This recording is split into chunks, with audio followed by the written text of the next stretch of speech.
Hi, fourth graders. I'm so excited that this is going to be my last time reading to you to a camera. That next time I read to you, you'll be in the classroom with me, and it'll be so much better. Sharing a book in person is so much more enjoyable than sharing it this way. Although this has been a great way for me to still share my love of reading and my love of books with you by being able to still do our read aloud. So I am very thankful that we have had this technology to have this happen, but I'm even more thankful that we will be together on Monday and I will be able to actually read to your sweet little faces. So I did a little happy dance last night when I got the phone call from Mrs. Fowler. So very exciting that we will get to be back together again and we will get to see each other. And it'll be nice to have that time about 2.5 weeks before Christmas break. So it'll be a great time for us to get back together, and it'll be just so nice to have kids in the building again. So I'm going to be reading chapter 17 in Hatchet by Gary Paulsen. We're actually down to the last 3 chapters in the book. I'm just going to read one today, and then we'll finish the book when we come back to school on Monday. So Brian had a big tragedy, right? The first tragedy he had was the moose that attacked him, right? And he knows he's got some broken ribs, and he's got some pain, and he's got all kinds of problems. Second problem, in the same day, a tornado hits where his camp is, completely destroys his camp, completely messes everything up. But Brian was able to have a really great mindset, right? His mindset is different than it was when he first landed. Now he's got all of these tools in his mind, right? I know he physically had tools, but he has all of the tools in his mind to recreate what he had before. And I love that he said the first time he landed, all he had was his hatchet. Now all he has is his hatchet, but he has something more than the hatchet. He has that know-how, right? That newfound way of awareness of his environment. So, and then after the tornado came through, what is sticking out of the water? The tail of the ship, or the tail of the plane. Crazy. So let's see what happens and what Brian decides to do now that he sees the tail of the plane. Chapter 17. He turned back to his campsite and looked to the wreckage. He had a lot to do. Rebuild a shelter, get a new fire going, find some food, or get ready to find some food, make weapons, and he had to work slowly because his ribs hurt. First things first, he tried to find some dry grass and twigs, then peeled bark from a nearby birch to shred into a fire nest. He worked slowly, but even so, with his new skill, he had a fire going in less than an hour. The flames cut the cool, damp morning, crackled, and did much to bring his spirits up, not to mention chasing away the incessant mosquitoes. With the fire going, he searched for dry wood. The rain had driven water into virtually all the wood he could find, and at last he located some in a thick evergreen where the top branches had covered the lower dead ones, keeping them dry. He had great difficulty breaking them, not being able to pull much with his arm or chest muscles, but he finally got enough to keep the fire going all day and into the night. With that, he rested a bit, eased his chest, and then set about getting a shelter squared away. Much of the wood from his original wall was still nearby, and up in the back of the ridge, he actually found a major section of the weave still intact. The wind had torn it out, lifted it, and thrown it to the top of the ridge, and Brian felt lucky once more that he had not been killed or more seriously injured, which would have been the same, he thought. If he couldn't hunt, he would die, and if he were injured badly, he would not be able to hunt. He jerked and dragged wood around until the wall was once more in place. Crudely, but he could improve that later. He had no trouble finding enough pine boughs to make a new bed. The storm had torn the forest to pieces up and back of the ridge. It looked like a giant had become angry and used some kind of massive meat grinder on the trees. Huge pines were twisted and snapped off, blown sideways. The ground was so littered with limbs and treetops sticking every which way that it was hard to get through. He pulled enough thick limbs in for a bed, green and spicy with the new broken sap smell. And by evening, he was exhausted, hungry, and hurting. But he had something close to a place to live again, a place to be. Tomorrow, he thought, as he lay back down in the darkness, tomorrow maybe the fish would be back and he would make a spear and a new bow and get some food. Tomorrow he would find food and refine the camp and bring things back to sanity from the one completely insane day. He faced the fire, curving his body. He rested his head on his arm and began to sleep when a picture came into his head. The tail of the plane sticking out of the water. There it was, the tail sticking up. And inside the plane, near the tail, somewhere, was the survival pack. It must have survived the crash because the plane's main body was still intact. That was the picture, the tail sticking up, and the survival pack inside, right there in his mind as he dozed. His eyes snapped open. If I could get that pack, he thought, oh, if I could just get at that pack. It probably had food and knives and matches. It might have a sleeping bag. It might have fishing gear. Oh, it must have so many wonderful things. If I could just get at the pack and get some of those things, I would be rich, so rich, if I could just get that pack. Tomorrow. He watched the flames and smiled. Tomorrow, I'll see. All things come tomorrow. He slept deep and down with only the picture of the plane tail sticking up in his mind, a healing sleep. In the morning he rolled out before true light. In the gray dawn he built up the fire and found more wood for the day, feeling almost chipper because his ribs were much better now. With camp ready for the day, he looked to the lake. Part of him half expected the plane tail to be gone, sunk back down into the depths. But he saw that it was still there, and it didn't seem to have moved at all.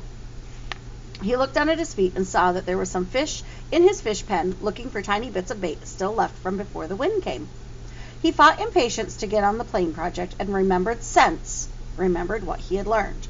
First, food, because food made strength. First, food, then thought, then action. There were fish at hand here, and he might not be able to get anything from the plane. That was all a dream. The fish were real in his stomach. Even his new shrunken stomach was sending signals that it was savagely empty. He made a fish spear with 2 points, not peeling the bark all the way back, but just working on the pointed end. It took him an hour or so, and all the time he worked, he sat looking at the tail of the plane sticking up in the air, his hands working on the spear, his mind working on the problem of the plane. When the spear was done, although still crude, he jammed a wedge between the points to spread them apart and went to the fish pond. There were not clouds of fish, but at least 10, and he picked one of the larger ones, a round fish, almost 6 inches long, and he put the spear point in the water, held it, and then thrust with a flicking motion of his wrist when the fish was just above the point. The fish was pinned neatly, and he took 2 more with the same ease, and then carried all 3 back up to the fire. He had a fish board now, a piece of wood that he had flattened with the hatchet that leaned up by the fire for cooking fish, so he didn't have to hold the stick the whole time. He put the 3 fish on the board, pushed sharpened pegs through their tails into the cracks on the cooking board, and propped it next to the reddest part of the coals. In moments the fish were hissing and cooking with the heat, and as soon as they were done, or when he could stand the smell no longer, he picked the steaming meat from under the loosened skin and ate it. The fish did not fill him. It didn't even come close. Fish meat was too light for that, but they did give him strength. He could feel it moving in his arms and his legs, and he began to work on the plane project. While making the spear, he had decided that what he would have to do was make a raft and paddle push the raft to the plane. Tie it there for a working base. Somehow he would have to get into the tail, inside the plane, rip or cut his way in, and however he did it, he would need an operating base of some kind, a raft, which he found ruefully was much easier said than done.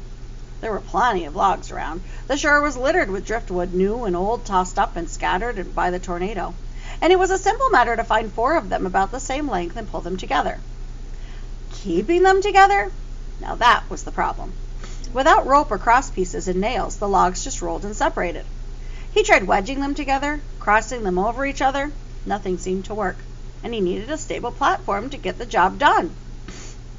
It was becoming frustrating, and he had a momentary loss of temper, as he would have done in the past when he was the other person. At that point, he sat back on the beach and studied the problem again. Sense. He had to use his sense. That's all it took to solve problems, just sense. It came then. The logs he had selected were smooth and round and had no limbs.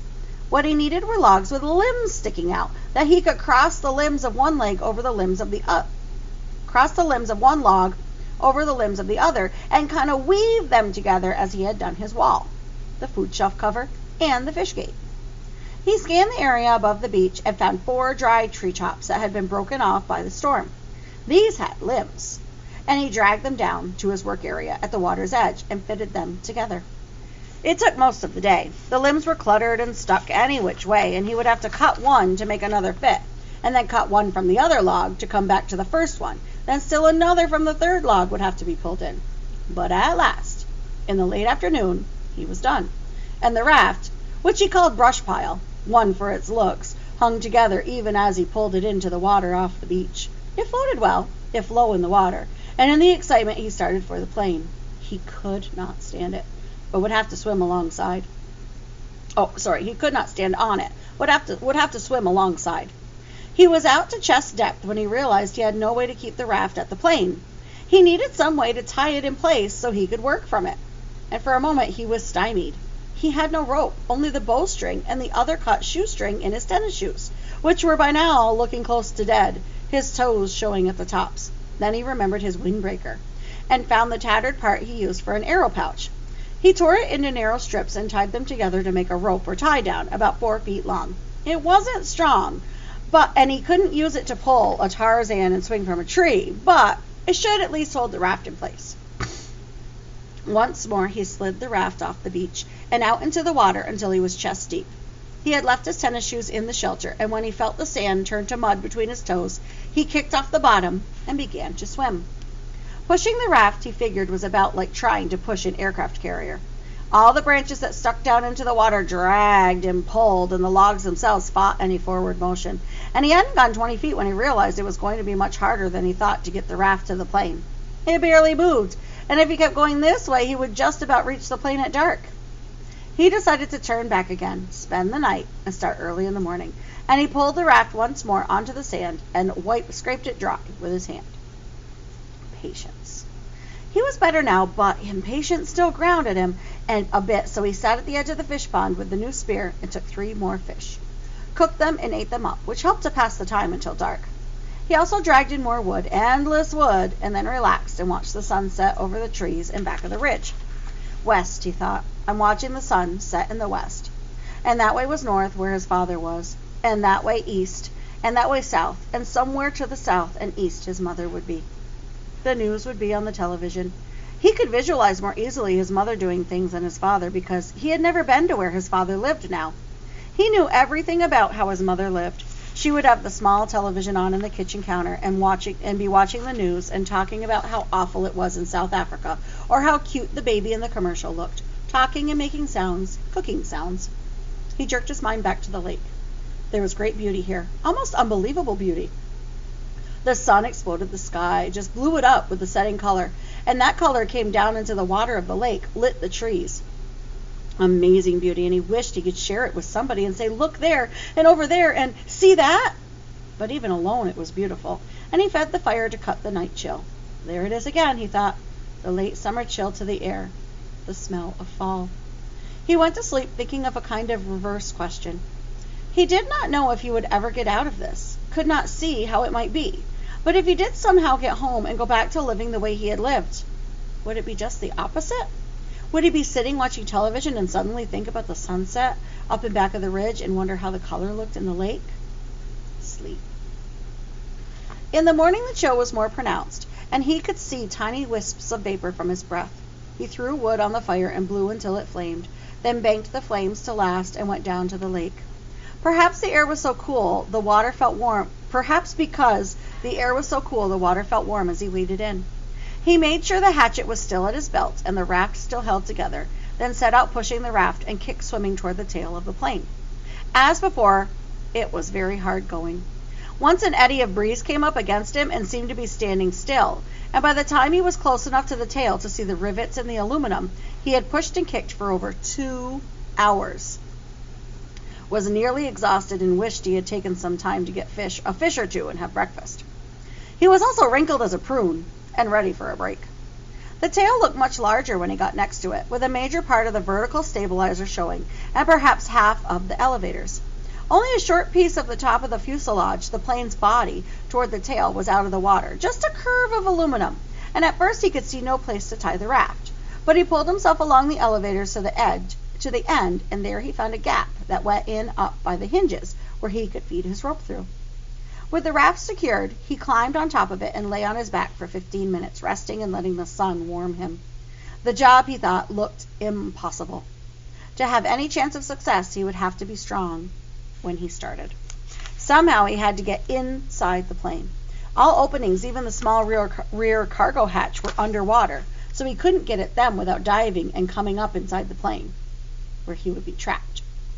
He shuddered at that thought, and then remembered what was in front of the plane, down in the bottom of the lake, still strapped in the seat, the body of the pilot. Sitting there in the water, Brian could see him, the big man with his hair waving up in the current, his eyes open. Stop, he thought. Stop now. Stop that thinking. He was nearly at the point of swimming back to shore and forgetting the whole thing, but the image of the survival pack kept at him. If he could get it out of the plane, or if he could just get into it and pull something out, a candy bar, even that, just a candy bar, it would be worth it. But how to get to the inside of the plane? He rolled off the raft and pulled himself around the plane. No openings. 3 times he put his face in the water and opened his eyes and looked down. The water was murky, but he could see perhaps 6 feet, and there was no obvious way to get into the plane. He was blocked. Ooh, so he did all that work, swam for 2 hours, pushed his raft all the way to the plane, and he's feeling a little defeated. He doesn't see an easy way to get into the plane. So he's going to have to do some thinking, right? He's going to have to definitely be creative to figure out a way to get into the plane. All right, so we will finish reading this book together on Monday, and I cannot wait to see you. I actually can say that and know that there's a date where I'm going to get to see you. So I'm very excited. I hope you're enjoying this book, and I will see you soon. Bye, guys.